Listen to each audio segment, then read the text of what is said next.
महाराष्ट्र की सियासत में अटकलों का बाजार शांत होने का नाम नहीं ले रहा है। एक तरफ अटकलें लग रही थी कि अजीत पवार बीजेपी में जा सकते हैं, लेकिन अब एक और बड़ी अटकल लग रही है, संजय राउत एनसीपी में शामिल हो सकते हैं क्या? ये दोनों अटकलें क्यों शुरू हुई और इनके पीछे के दावे क्या हैं, ये जरा इस रिपोर्ट में समझने की कोशिश करते हैं। बहरहाल दोनों ही दावों से इनकार इसलिए नहीं किया जा सकता है क्योंकि महाराष्ट्र की सियासत में कुछ भी हो सकता है, कोई भी कहीं भी जा सकता है। जिस तरह के हालात देखने को मिलते हैं उसमें यही देखा जा रहा है कि ताकत किसके पास में है, कौन अपने आप को सुरक्षित करने के लिए क्या प्रयास कर रहा है, और आए दिन आपको महाराष्ट्र की सियासत में इसलिए नई नई चीज़ें देखने को मिलती हैं। शरद पवार ने जो कुछ किया, यानी उन्होंने पहले इस्तीफा दिया, फिर इस्तीफा वापस ले लिया, इसको ड्रामा करार दिया उद्धव ठाकरे के गुट ने। सामना में लिखा बकायदा, संजय राउत ने, संपादक हैं इसके, वो कहते हैं कि ये ड्रामा है, इसका पटाक्षेप हो गया, उत्तराधिकारी देने में कामयाब नहीं रहे पवार। एक तरफ तो उनका ऐसा बयान आता है, दूसरी तरफ एनसीपी से उनकी नज़दीकियों की बात कही जाती है। अजीत पवार बीजेपी में जा सकते हैं, उद्धव गुट की तरफ से भी इशारे किए गए इस तरीके के। तो कुल मिलाकर बिना आग के धुआं नहीं उठता, जो बात कही जा रही थी वो बात एक बार फिर सामने आती है। लेकिन ये दोनों दावे दिलचस्प हैं कि क्या अजीत पवार बीजेपी में जाएंगे और दूसरा संजय राउत क्या एनसीपी में जाएंगे। ज़रा इसको समझने की कोशिश करते हैं, किसने क्या दावे क्यों किए हैं, क्या आधार बताया है। पावर पॉलिटिक्स देखने को मिल रही है महाराष्ट्र में, जिसके पास ताकत है उसकी तरफ सब जा रहे हैं। एकनाथ शिंदे जो उतने ताकतवर कुछ समय पहले तक नहीं दिखाई देते थे, आज सबसे कद्दावर नेता हो गए हैं शिवसेना के, क्योंकि शिवसेना के मालिक वो हैं। शिवसेना का चुनाव चिन्ह उनके पास है, नाम उनके पास है, मुख्यमंत्री का पद उनके पास है, बीजेपी का साथ उनके पास है। कितने दिन तक रहेगा ये एक अलग सवाल है। अब पवार की एक अलग पॉलिटिक्स है, पवार सत्ता से बाहर रहे, लेकिन महाविकास अघाड़ी की सरकार बनवाने में वो कामयाब रहे थे। सरकार बनने तक तो बात समझ में आती है, अब सरकार तो रही नहीं, सरकार तो नहीं रही, साथ ही साथ में उद्धव ठाकरे भी बिखरते चले गए। उद्धव ठाकरे के ज़्यादातर विधायक, ज़्यादातर पदाधिकारी, ज़्यादातर नेता एकनाथ शिंदे के साथ चले गए। यही तो वजह रही कि चुनाव आयोग ने उनको चुनाव चिन्ह और पार्टी का नाम दे दिया। उद्धव अकेले पड़ गए। उद्धव क्या अब उतने ही काम के हैं शरद पवार के लिए? क्या उद्धव में अब भी वही बात है जो महाविकास अघाड़ी में लाते हुए शरद पवार को महसूस हुई थी? जवाब न में ही आएगा, क्योंकि उद्धव ठाकरे निश्चित तौर पर कमज़ोर हुए हैं। हाँ, जनता की सहानुभूति कितनी मिलती है, महाविकास अघाड़ी साथ में रहती है तो बीजेपी और एकनाथ शिंदे के खिलाफ कितने मजबूत होते, ये दूसरा पहलू है। जिस तरह से उपचुनाव के नतीजे आए, मंडी चुनाव के नतीजे आए, वो इस ओर इशारा कर रहे हैं कि एक माहौल बन रहा है। यही माहौल है जिसकी वजह से बीजेपी ने भी अपनी रणनीति में तेजी से बदलाव लाना शुरू किया है। शायद यही वजह है कि अब एनसीपी के प्रमुख शरद पवार जो हैं वो पहले अपनी पार्टी को बचाते हुए महाविकास अघाड़ी के भविष्य पर भी कुछ विचार कर रहे हो। इस सब के बीच में अजीत पवार और संजय राउत को लेकर ये जो दावे हुए, इन्होंने चर्चा को और गर्मा दिया है। महाविकास अघाड़ी और शिवसेना पर चर्चा तेज हो रही है। शिवसेना के मुखपत्र सामना की संपादकीय में कहा गया कि एनसीपी नेता एक उत्तराधिकारी बनाने में असफल रहे। पार्टी का आगा पीछा तना सब कुछ महाराष्ट्र में, इसलिए पवार के सभी सहयोगियों को जो चाहिए वो महाराष्ट्र में ही मिलेगा। पवार निश्चित रूप से राष्ट्रीय स्तर पर एक बड़े नेता और राष्ट्रीय राजनीति में उनके शब्दों का सम्मान किया जाता है, लेकिन वो एक उत्तराधिकारी बनाने में विफल रहे जो पार्टी को आगे ले जा सके। ये बात कौन कह रहा है? संजय राउत। संजय राउत ने दावा हाल में किया है कि महाराष्ट्र के मुख्यमंत्री एकनाथ शिंदे की सरकार के डेथ वारंट जारी हो चुका है इस सरकार का, और ये सरकार 15-20 दिनों में गिर जाएगी। हालांकि 15-20 दिन से ज़्यादा गुजर चुके हैं उसको बात को जब उन्होंने कहा था। वहीं महाराष्ट्र के पूर्व मुख्यमंत्री उद्धव ठाकरे ने संजय राउत के शिंदे फडणवीस सरकार गिरने के दावे पर कहा था कि शिवसेना चुनाव के लिए पूरी तरह तैयार है। उद्धव ने कहा था कि चुनाव कभी भी हो सकते हैं और हम आज भी पूरी तरह तैयार हैं। महाराष्ट्र की सियासत इस समय केंद्र में है। देश भर में सिर्फ कर्नाटक चुनाव के बाद यदि कोई राज्य चर्चा में है तो वो महाराष्ट्र सबसे ज़्यादा है। मध्य प्रदेश की भी सियासत गरमाई हुई है, राजस्थान में, जहाँ जहाँ चुनावी राज्य है। लेकिन देखिए, महाराष्ट्र में तो अभी चुनाव नहीं है विधानसभा का। 2024 के लिहाज से रणनीति बन रही है जो भी बन रही है, लिहाजा शरद पवार के सारे कदम आगामी लोकसभा चुनाव को लेकर उठाए हुए प्रतीत होते हैं, और ऐसे में नए समीकरण यहाँ पर बन सकते हैं 2024 के मद्देनजर। अब आपको बताते हैं कि संजय राउत को किस तरह के दावे महाराष्ट्र में चल रहे हैं। दरअसल नारायण राणे ने यह दावा किया। नारायण राणे हालांकि अपने दावों के लिए जाने जाते हैं। बीजेपी विधायक नितेश राणे का भी बड़ा बयान सामने आया था और नारायण राणे ने भी दावा किया। उनका दावा था कि 10 जून से पहले संजय राउत एनसीपी में शामिल हो जाएंगे। नितेश राणे ने कहा था कि महाराष्ट्र की राजनीति में अगले कुछ दिनों में एक बड़ा भूकंप आने वाला है। सूत्रों से जानकारी मिली है जिसके मुताबिक 10 जून से पहले संजय राउत एनसीपी ज्वाइन कर लेंगे। तो नितेश राणे जो है वो नारायण राणे के बेटे हैं। उद्धव ठाकरे ने सांप को दूध पिलाया है, राउत बाला साहब ठाकरे के भी नहीं हो पाए तो उद्धव के क्या होंगे। नीतीश राणे ने आगे कहा कि संजय राउत समाजवादी विचारधारा को मानने वाला व्यक्ति है, हिंदुत्व से संजय राउत का कोई लेना देना नहीं है। पवार की पुस्तक में उद्धव ठाकरे की आलोचना भी की गई है। जो उनकी किताब आई 2015 के बाद के घटनाक्रमों पर केंद्रित है। पवार ने उद्धव ठाकरे को अपनी ही पार्टी के भीतर असंतोष को कम करने में विफल रहने और पिछले साल एक विभाजन के बिना महाराष्ट्र के मुख्यमंत्री के रूप में इस्तीफा देने के लिए दोषी ठहराया। पवार ने पुस्तक में लिखा है कि एकनाथ शिंदे के विद्रोह के बाद महाराष्ट्र के राज्यपाल द्वारा बुलाए गए विश्वास मत का सामना किए बिना मुख्यमंत्री पद से उद्धव ठाकरे ने इस्तीफा दे दिया, जिसने महाविकास अघाड़ी सरकार को गिरा दिया। शिंदे भाजपा के समर्थन से मुख्यमंत्री बने।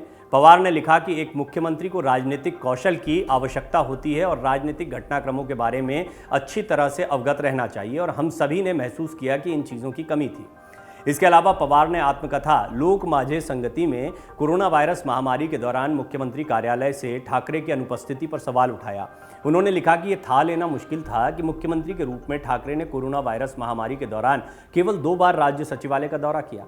राउत के भी बड़े बयान आए हैं। शरद पवार की आत्मकथा को तवज्जो नहीं देते हुए संजय राउत ने कहा, मैंने किताब नहीं पढ़ी है, मुझे इसे पढ़ना है। लोग एक किताब को 2 दिन पढ़ते हैं और फिर वो लाइब्रेरी में चली जाती है। शिवसेना प्रमुख उद्धव ठाकरे बहुत जल्द इस पर इंटरव्यू दे रहे हैं। उसके बारे में जो लिखा गया है वो उसका जवाब देगा।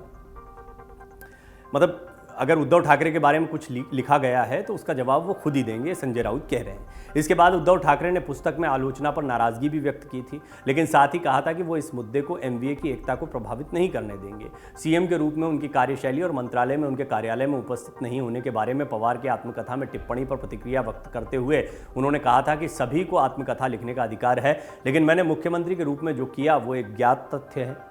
महाराष्ट्र के लोगों ने मेरे काम की सराहना की और मुझे परिवार के सदस्य के रूप में देखते हैं। मैं इससे ज़्यादा कुछ नहीं कहूँगा। पवार के इस्तीफे को नौटंकी भी करार दिया गया है, ड्रामा कहा गया है। महाराष्ट्र में राष्ट्रवादी कांग्रेस पार्टी के प्रमुख शरद पवार के इस्तीफा वापस लेने के बाद शिवसेना के मुखपत्र सामना की संपादकीय में कहा गया कि एनसीपी एक उत्तराधिकारी बनाने में असफल रही।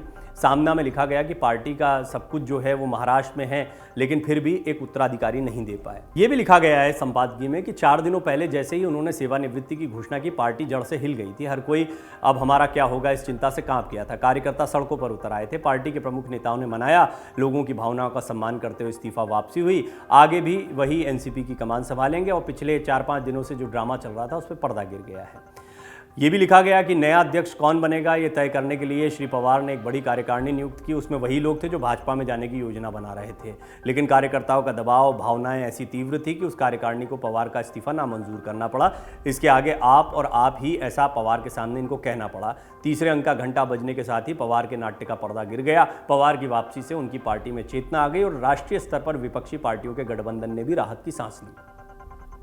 महाविकास अघाड़ी की राजनीति क्या है? महाविकास अघाड़ी को लेकर इस समय तरह तरह के कयास लगाए जा रहे हैं। सियासत के गलियारों में इस बात की चर्चा जोरों पर है कि आने वाले दिनों में महाविकास अघाड़ी में फूट पड़ सकती है। इन अटकलों को हवा देने का काम एनसीपी प्रमुख शरद पवार की पुस्तक में उद्धव शिवसेना को लेकर की गई टिप्पणी ने किया है। बीजेपी को भी अभी एक सहयोग की जरूरत है। देखिए, बीजेपी की सियासत समझने जैसी है। बीजेपी इस वक्त सत्ता में है क्योंकि एकनाथ शिंदे शिवसेना से टूटकर आ गए, लेकिन अकेले एकनाथ शिंदे के दम पर क्या वो आगामी 2024 के चुनाव में उतरना चाहेगी? निश्चित तौर पर बीजेपी इस बात का आकलन कर रही है कि एकनाथ शिंदे की ताकत क्या वही ताकत है जिसकी अपेक्षा वो शिवसेना से हमेशा करते रहे। और ये जो शिवसेना और बीजेपी की युति दिखती रही, इसकी ताकत ही सबसे बड़ी ये थी कि एक हिंदुत्व का एजेंडा और बाला साहब ठाकरे का नाम भी बीजेपी के साथ साथ में चलता था। पहले तो बड़े भाई की भूमिका में हुआ करते थे बाला साहब ठाकरे, धीरे धीरे छोटे भाई की भूमिका में आ गए। मुख्यमंत्री बनाने को लेकर हमेशा से विवाद रहा था। उद्धव ठाकरे के साथ में फिर शरद पवार आए तो शरद पवार के मार्गदर्शन में महाविकास अघाड़ी का गठन हुआ, सरकार बन गई। अब देवेंद्र फडणवीस इस बात को जानते हैं कि 2024 में बिना किसी तैयारी के उतरे तो बहुत मुश्किल हो सकती है और एक एक राज्य बीजेपी के लिए बहुत महत्वपूर्ण है दोबारा पूर्ण बहुमत अपने दम पर हासिल करने के लिए। लिहाजा महाराष्ट्र जैसे राज्य को ऐसे ही नहीं छोड़ा जा सकता। यहाँ पर नए गणित और नई संभावनाओं की तलाश में बीजेपी भी दिखाई पड़ रही है। एकनाथ शिंदे का राजनीतिक भविष्य क्या होगा, ये भी एक बहुत बड़ा सवाल है। शिंदे आ तो गए, मुख्यमंत्री तो बन गए, उनके साथ 40 विधायक भी आ गए, उनके साथ में कई प्रभारी भी आ गए, शिवसेना के नेता भी जुड़ गए हैं, लेकिन जनता के बीच में क्या उनको बाला साहब ठाकरे के उत्तराधिकारी के तौर पर रखा जाएगा, चुना जाएगा, या लोग उनको मानेंगे कि हाँ यही हैं वो ठाकरे साहब की राजनीति को आगे बढ़ाने वाले एकनाथ शिंदे? ये एक बहुत बड़ा सवाल है। शिंदे का दावा है कि जिस तरीके से उन्होंने हिंदुत्व के मुद्दे को और बाला साहब ठाकरे की विरासत को आगे बढ़ाया है, लोग उनको हाथों हाथ लेंगे। लेकिन फिर भी इसमें संशय तो है, और बीजेपी भी जानती है इस बात को कि एकनाथ शिंदे के साथ में वो ठाकरे सरनेम नहीं है जो उद्धव ठाकरे के साथ में, या कुछ हद तक राज ठाकरे के साथ में। हालांकि राज ठाकरे की सियासत बहुत पहले ही अलग हो गई थी और वो अब भी शिवसेना की सियासत में नहीं आए, वो अलग सियासत करते हैं, अपने बयान देते रहते हैं। उनको भी साथ में लाने के प्रयास किए गए, वो साथ में आ जाते एकनाथ शिंदे के या आ जाएं तो बात अलग हो सकती है। तब इस शिवसेना का जो एकनाथ शिंदे के साथ में असली शिवसेना जिसको कहा जा रहा है, वो सचमुच में असली शिवसेना जैसी दिख पाएगी, क्योंकि अब इसमें ठाकरे मिसिंग है। बहुत कोशिश की गई निहार ठाकरे या अन्य स्मिता ठाकरे, अन्य लोगों को साथ में मंच पर लाने की, और कोशिश की गई कि ठाकरे परिवार भी हमारे साथ जुटा हुआ है, लेकिन वो इंप्रेशन देना, उद्धव ठाकरे, राज ठाकरे, यही दो विरासत बाला साहब ठाकरे की ठाकरे परिवार में आगे बढ़ाते दिखाई देते हैं। फिर अमित ठाकरे और आदित्य ठाकरे हैं जो इन दोनों के बेटे हैं। इन दोनों की भी अलग कहानी है। अभी ये दोनों आश्रित हैं एक तरीके से कि पिता की राजनीति क्या होती है उसके आधार पर आगे बढ़ेंगे। अभी इनकी राजनीति चमकने में समय है। तो ले दे के कहानी आ जाती है शरद पवार के इर्द गिर्द। अब शरद पवार के साथ में उद्धव ठाकरे बने रहते हैं तो उनको वो मार्गदर्शन मिलता रहेगा जिसकी हमेशा से अपेक्षा रही है, क्योंकि उद्धव ठाकरे की अपनी इंडिपेंडेंट राजनीति भी कभी नहीं रही है। पहले बाला साहब ठाकरे का नाम रहा, फिर उसके बाद में बीजेपी का साथ रहा और फिर शरद पवार का साथ रहा है। अपने दम पर वो कोई बहुत लोकप्रिय चेहरा महाराष्ट्र का बन जाएंगे, इस बात में खुद उनके सहयोगियों को संशय हो सकता है। लिहाजा अब नए समीकरण देखने को मिल सकते हैं और इसमें एकनाथ शिंदे का भविष्य क्या होगा। एकनाथ शिंदे के सामने तो कई रास्ते हैं। क्या उद्धव एकनाथ शिंदे एक बार फिर साथ में हो सकते हैं? क्या एकनाथ शिंदे बीजेपी के साथ जा सकते हैं? क्या राज ठाकरे एकनाथ शिंदे के साथ आ सकते हैं? बहुत सारे समीकरण, लेकिन किसी ना किसी समीकरण पर बात बनना जरूरी है। अभी जो स्थिति है, इस स्थिति के साथ बीजेपी चुनाव में उतरेगी, इसकी बहुत कम संभावनाएं लगती हैं। लिहाजा ये माना जा रहा है कि नए समीकरण महाराष्ट्र में आने वाले दिनों में देखने को मिल सकते हैं। अब इसमें अगर कोई ये चर्चा छेड़ दे, नितेश राणे ये कह दे कि संजय राउत जो है एनसीपी में जा रहे हैं, पक्की खबर उनको मिल गई है, या अजीत पवार बीजेपी में जा रहे हैं, ये कह दिया जाए किसी की तरफ से, तो किसी को आश्चर्य नहीं होता है। मन से उजाला कर चले, मन से उजाला कर चले, एक अमर उजाला कर चले।